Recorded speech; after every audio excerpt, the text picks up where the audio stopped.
as promised, we've got some analysis on the planned EU propaganda blitz against Eurosceptics in the social media.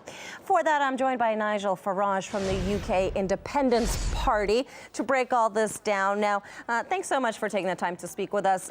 I am so confused by this story. I mean, it frankly sounds a bit like a joke. Some EU officials will be turned into secret agents with a trolling mission on the internet. As a member of the European Parliament, tell us, how realistic is this?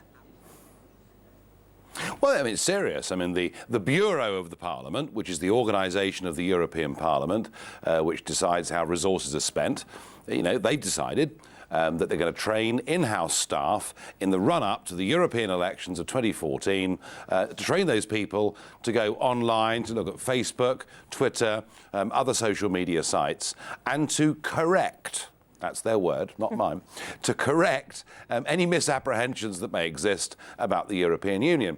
And I have to say, the fact that it's a parliament that is doing this, that is using taxpayers' money to do this, says a lot about the EU institutions. You know, the whole point about parliaments is that the person that sits in the chair of the parliament, he's the speaker in Westminster, he's the chairman in other parliaments around the world, but he and all the rest of the staff are supposed to be neutral. They're not supposed to take any political position at all. And the fact that the EU Parliament has decided it's going to spend money, time and resources in doing this shows you that, frankly, they're no better than a banana republic. Now, this is the sort of thing Mugabe would do, or someone like that. So I think many people outside will be shocked by it. Having worked there myself for 13 years, I'm not surprised at all. They are really, really scared. They're scared that from north to south to east to west, all over the European Union, citizens are saying, we've never voted for this thing to become a United States of Europe. We've never asked to have the majority of our laws made somewhere else, and we want to do something about it. So they're scared and they're fighting back. Well, scared indeed, but, you know, moral reprehension aside, is this behavior even legal for them to be doing this?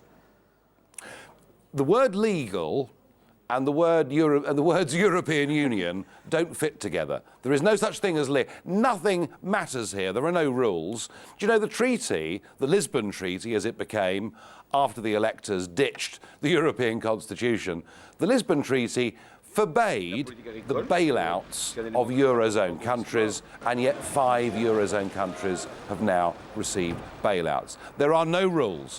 What there is here is a fanatical political belief that we have to build a European structure, a European state with its own army, its own police force, its own treasury, and to hell with what the peoples of Europe think. We are going to do it anyway. And that's what's driving this project. And of course, they've got a flag, they've got an anthem, and they are fanatical, and I believe the most dangerous people we've seen in Europe for 70 years. Well, you're quite clear in your point of view there, but very briefly, I mean, wouldn't it make more sense to tackle the root problem instead of trying to, you know, spend taxpayer money, as you mentioned, sit there on the social media websites and try to change people's minds that way? You could spend €1 trillion trying to tackle the root problem, and the root problem economically is that the Eurozone cannot and will not ever work. So there's no point in attempting to do that, because you know, you're not going to solve something. This is a misconstruction. The economics are wrong, the politics are wrong, it isn't going to work, and rather than admit defeat, what they're going to try and do is sully the name of people like me who have called into question their legitimacy. And I think that what's going to happen over the next couple of years is that the war of words that takes place within the European Union is going to get very bitter and very nasty indeed.